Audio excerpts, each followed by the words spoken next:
I would now like to give the floor to Her Excellency Dominique Dupuy, Ambassador and Permanent Delegate of Haiti. You have the floor, ma'am.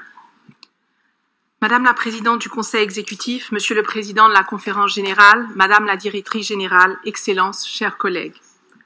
Alors que l'agonie des familles endeuillées se multiplie, que les frontières ferment, que les étincelles de la guerre de l'eau crépitent, que les voisins d'antan se révèlent être Goliath, nous nous réunissons dans un exercice multilatéral de plus en plus fragile, où les aspirations et les malheurs de nos peuples s'entrechoquent. L'UNESCO doit prendre acte, condamner, mais aussi consolider sa présence, rétablir des certitudes. À la lisière de cet hiver de la paix qui s'installe à l'échelle planétaire, nous devons répondre à l'injonction de notre mandat et ériger des remparts. Car même en écartelant les ODD, en morcelant les urgences, nous avons encore la responsabilité d'un tout, un devoir sur l'ensemble. Bien sûr, nous n'aurons pas tout résolu. Des inégalités économiques creusées par la Covid-19, des déchirures du tissu social, de l'avenir hypothéqué de la jeunesse, des atteintes aux droits des femmes, des journalistes et des migrants, des menaces à l'éducation, à la biodiversité et à la vérité, il restera encore et toujours des chantiers.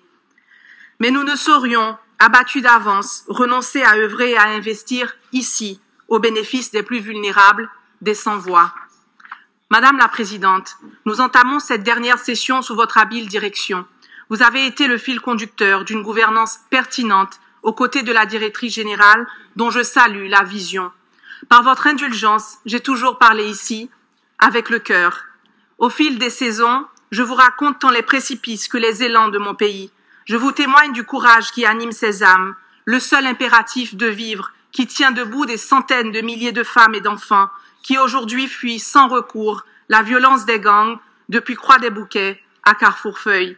C'est aussi en leur nom que je porte la candidature de mon pays à la présidence que vous avez si magistralement occupée. Chers collègues, avec cette ambition, le comment et le pourquoi surgit. Comment un pays ravagé par une polycrise, dévasté par les cataclysmes, menacé par la famine, peut-il prétendre à un si prestigieux poste au sein d'une organisation onusienne? Parce que mon pays, comme les vôtres, ne se comprend pas qu'à travers les grands titres de l'actualité. Il s'articule sur un temps long, hermétique à l'instantanéité du regard, à la quête d'un idéal, inscrit dans notre ADN et pour lequel nous payons les frais depuis plus de 2 siècles. Parce que nous n'avons jamais maquillé nos tourments, jamais nié nos défis, que la pleine dimension de notre caractère de peuple, le relief de notre essence, ressort aussi dans les torsions de notre parcours. Parce que les discours de la haine, les artifices du racisme, nous les affrontons la tête altière et nous les transformons en canal de la liberté d'où nous chanterons à nouveau les espoirs de notre île.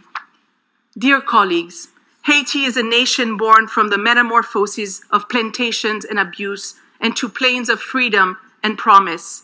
I carry the legacy of men and women whose audacity changed the course of history, opening an era of equality and dignity for all.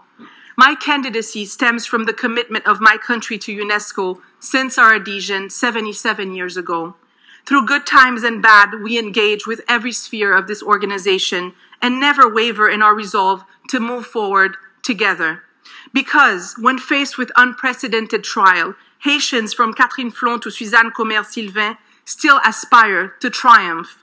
We stand upright and remind the world that we matter, that we too belong, that we too have the right to tap into the opportunities of this planet, whether they be economic, social, political, or natural. We too can build together and channel our water to the land of our ancestors until it floods the soul of our youth.